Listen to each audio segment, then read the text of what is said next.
In today's show, we're looking ahead to Wednesday in the NBA. Michael Bolton. Thanks, Josh. It's Michael Bolton here, and it's time for another episode of the Locked On Fantasy Basketball Podcast. Let's get to it. Let's get to it, indeed. You are Locked On Fantasy Basketball, your daily fantasy basketball podcast, part of the Locked On Podcast Network.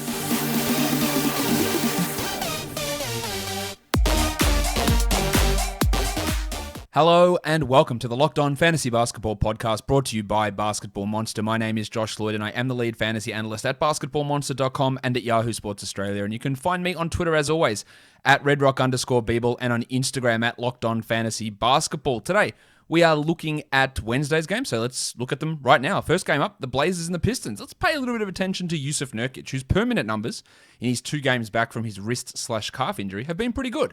But I'd like to see those minutes push up to 23 or 24 and keep up that level of production. But it's encouraging signs nonetheless. And then I also want to watch Robert Covington, who's been shooting the absolute lights out. He's blocked 8 shots combined in his last 2 games, both with Jusuf Nurkic back, which is absolutely encouraging.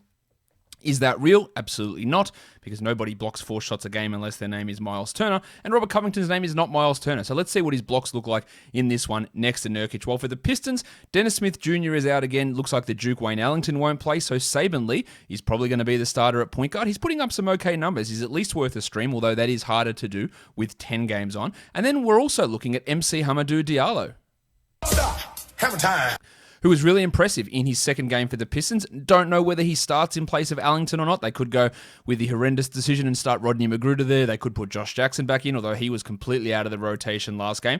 So I'd look for a pretty big game here from Hamidou Diallo.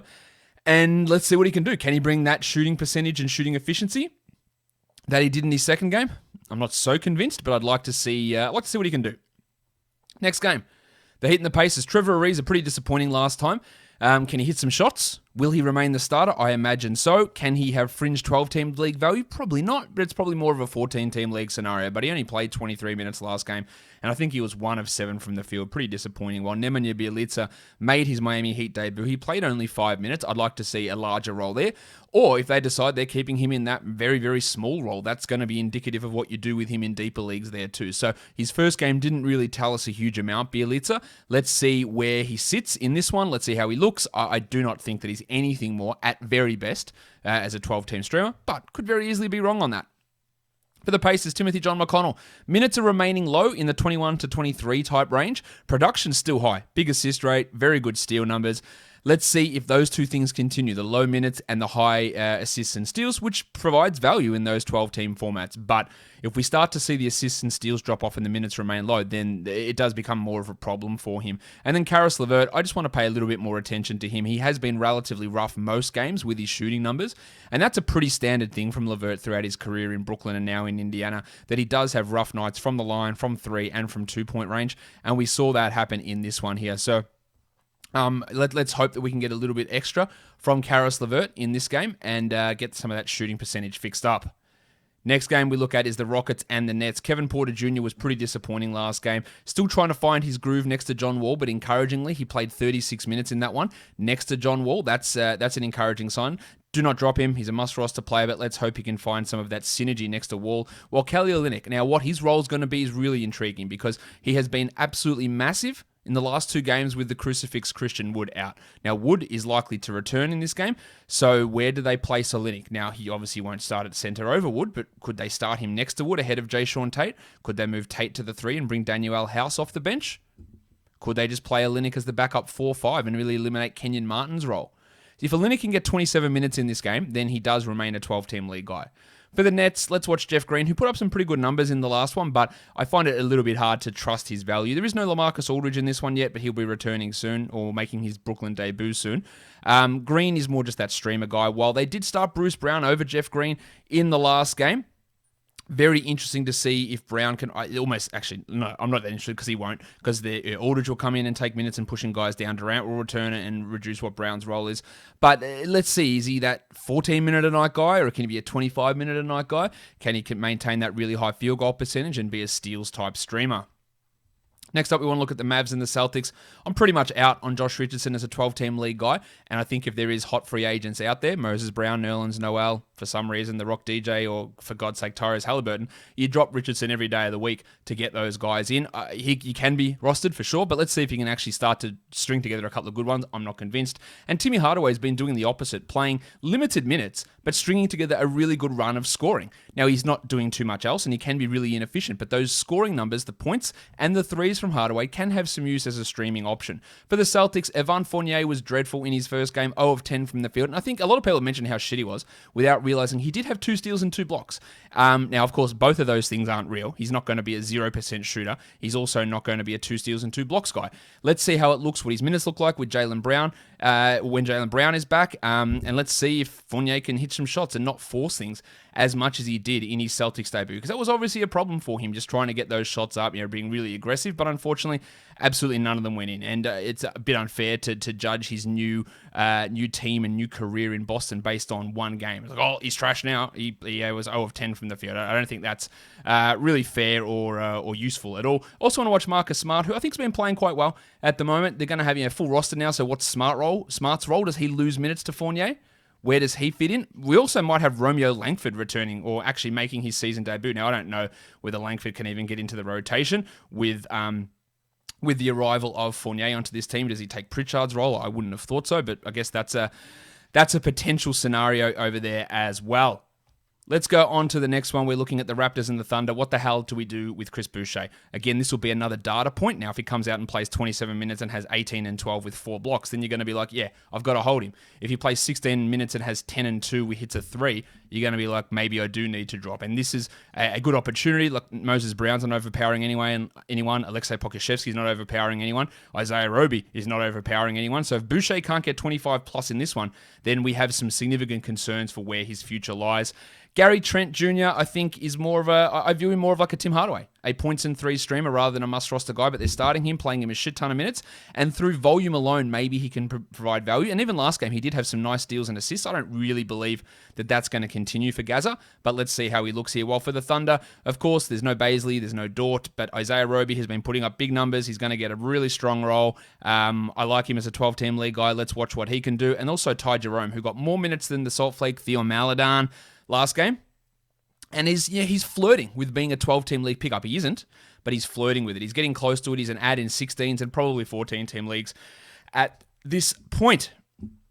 The Knicks and the Wolves. Nerlens Noel, I just hope that he continues to get those 30 a night and we don't get Taj Gibson cutting his lunch. That would be frustrating, but Noel is a must-roster player. While Alec Burks continues to be better than Reggie Bullock, Alfred Payton, maybe even Derrick Rose, but the minutes and the usage, I think he had like a 9% usage last game and scored 5 points or something ridiculous like that. So I'd like to see Burks get a larger role. They won't start him because Tibbs is a stubborn arsehole, and he'll start Bullock there. But yeah, if he can get 28 minutes, he remains a 12-team league guy. For the Wolves, the most watched guy I think for today is going to be Jaden McDaniels, who was a monster last game. He's playing 30-plus minutes every night. He's locked down the power forward spot. He is a 12-team league add. I would add him wherever I can, and let's see where this goes. While Malik Beasley, 2 games back from a suspension, and he has not been, pun completely intended, he has not been shooting well.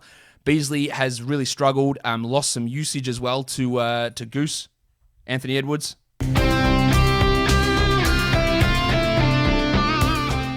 There it is. So Beasley, can he get back on track? I'm not dropping him, but I wouldn't be surprised if he does become a drop guy at some point, especially when D'Angelo Russell does return. Next up, the Jazz and the Grizzlies. Jordan Clarkson, can he shoot double digits in terms of field goal percentage? He's had some single-digit ones. Don't laugh too much. He has been rough in a real large stretch of games. Cannot hit shots at the moment. I think there is some positive regression coming for Clarko, but it's just been tough, and you might want to bench him. And speaking of benching, Bojan Bogdanovic. Get that garbage out of here! He's going to start. He's going to play his 29 to 30 minutes, and he's going to shoot poorly. That has been the recipe for Bojan Bogdanovic this season. He's just a streamer, and that's it. While for the Grizzlies, another big opportunity for our mate, the wave pool, DeAnthony Melton. We don't know about Grayson Allen at this stage. Justice Winslow is out again, so there's 20 unearned minutes that can go somewhere. Hopefully a lot of them go to Melton. And then if Allen is out again, then there's a real chance of 30 minutes for the wave pool. This is a perfect opportunity to add him and to see where this goes, and just to see how brain dead Taylor Jenkins can be, or absolutely blind in terms of the value that Melton provides. So let's see where that goes. But with Winslow already out, there's a great opportunity for more minutes here for DeAnthony Melton, and Allen's status is going to be key to watching where that goes. Brandon Clark, we're always keeping an eye on what his defensive stats look like. His minutes continue to frustrate. We don't really have to worry at any time soon about Jaren Jackson coming back and impacting that. But yeah, getting defensive stats or getting your 26 minutes versus 22 minutes is going to be key. He still is a 12-team league guy, barely. It's really just the back end, though, at this stage. Kings and Spurs matchup from the other day. De'Aaron Fox, the number one player over the last week in fantasy basketball, putting up some absolutely huge numbers. I do expect regression in his field goal percentage, in his free throw percentage in particular. And then Terrence Davis, just showing enough for deeper leagues, a consistent enough bench role. He's a good scorer. He can pass a little bit.